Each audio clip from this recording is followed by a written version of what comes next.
শফিউল ইসলাম সাকিব আপনি লিখেছেন, মুসলিমদের মাঝে বিভক্তি দূর করতে করণীয় কি? মুসলিমদের মধ্যকার বিভক্তি দূর করার জন্য আর কিছু না পারেন একটি কাজ করেন। ডক্টর আব্দুল্লাহ জাকির রহমতুল্লাহ আলাইহি বলতেন যে আল্লাহ আমাকে এত পাওয়ার দেন নাই যে বহুদা বিভক্ত মুসলমানদেরকে আমি এক করে ফেলবো, এত পাওয়ার আমার হাতে নাই। যদি থাকতো আমি জোর করে হলো তাদেরকে একসাথে বসাতাম, এক করতাম, এক হতে বাধ্য করতাম। যেহেতু পাওয়ার নাই, আমি একটা কাজ করতে পারি, সেটা হলো বহুদা বিভক্ত মুসলমানদের মধ্যে নতুন কোনো বিভক্তি যেন না হয়, আমি সেজন্য চেষ্টা করি। স্যারের এই কথাটাকে আমি আমল করার চেষ্টা করি।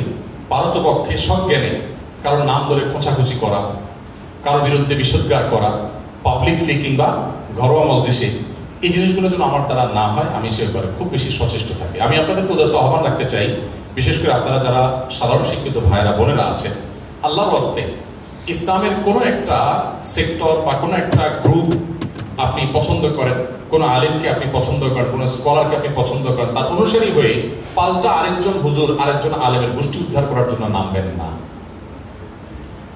আপনি আপনারা অনেকে দেখবেন যে এটাকে সওয়াবের কাজ মনে করে যে এক হুজুরের পক্ষ হয়ে আরেক হুজুরের গোষ্ঠী উদ্ধার করলে বোধহয় বিপুল পরিমাণ সওয়াব আমার আমলনামায় লেখা হবে। কিয়ামতের ময়দানে এই লোক যখন দেখবে যে সওয়াবের জায়গায় সব গুনাহ লেখা হয়েছে, তখন তার আফসোসের কোনো শেষ থাকবে না। এজন্য ভাই, আমি আপনাদেরকে বিনীতভাবে বলতে চাই, আল্লাহর ওয়াস্তে মুসলমানদের মধ্যকার দূরত্বগুলোকে কমাবার জন্য কখনো দূরত্ব বাড়ে সেরকম কোনো পদক্ষেপ নেবেন না, সেরকম কোনো কথা বলবেন না। সমালোচনা করতে হলে নবী সাল্লাল্লাহু আলাইহি ওয়াসাল্লামের সুন্নাহ অনুসরণ করে করবেন। তিনি নাম ধরে সমালোচনা সচরাচর কোনো পাবলিক প্রোগ্রামে সাধারণত করতেন না। এমনভাবে করতেন যে কারোর কোনো মানহানি না হয়, অসম্মান না হয়। আজকাল দুঃখজনক আমরা অনেক মুসলমানরা ইসলামের কাজ মনে করে সেই কাজটি করে যাচ্ছি এবং ইসলামের প্রতি মানুষকে আরো আমরা বিতশ্রদ্ধ করছি।